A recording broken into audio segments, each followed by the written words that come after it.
তো বন্ধুরা, আজকে একটি নতুন গল্প নিয়ে চলে এসেছি। এই যে দেখতে পাচ্ছ, দিদিমা আমাকে খাবার দিয়ে দিল। আমি খাবার খেয়ে নেওয়ার পর দাদু বলে, চলো আজকে ঘুরতে যাব জঙ্গলের পশুর সঙ্গে। আমি বলি, না, আমি আজকে যাব না, আমার মন ভালো নেই। তখনই দিদিমা বলল, নাও জল খেয়ে নাও, চলো তবে যেতে হবে। তৎক্ষণাৎ হঠাৎ দাদু বলে, চলো তবে। সঙ্গে সঙ্গে দাদু নৌকো বানাতে ঠেসে যায়। নৌকো বানানো অর্ধেকটা হয়ে যাওয়ার পর গোটাইটা হয়ে গেল নৌকো বানানো। এরপরে শুধু পশু আর আমরা যাব, কারণ এখন ঝড় বাদল জল আসতে পারে। তাই দাদু সব পশুকে ডেকে নেয় এবং আমিও চলে আসি। আমি জিরাফকে ঘাস খাওয়াই এবং দাদু গুনাগুনি করে কটা পশু এসেছে কি এসে না, তাই দাদু গুনতে থাকে পশুদের পাল। পাল গুনতে গুনতে দেখে হঠাৎ করে মেঘ উঠে পড়ে।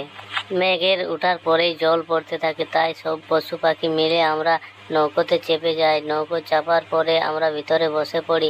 জল উপর থেকে ঝরঝর ঝরঝর করে জল পড়তে থাকে। তারপরে আমরা নৌকোর ভিতরে কিছু গল্প স্টার্ট করে দিই এবং আমরা গল্প করতে করতে 7 সমুদ্র পার হয়ে যাওয়ার পরে তারপরে জল ছেড়ে যায়।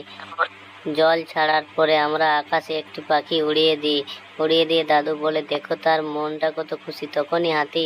তারপরে আমরা বাইরে বেরিয়ে এসে দেখি আকাশে কি সুন্দর একটি রামধেনু উঠেছে। সেদিকে সবাই লক্ষ্য করতে থাকি। তৎক্ষণাৎ ভেড়ি কি যে করে। আমি বলি, দেখো দাদু, এরা কি করছে? তৎক্ষণাৎ বলে, না, তুমি রামধেনু দেখো। বন্ধুরা, আজকের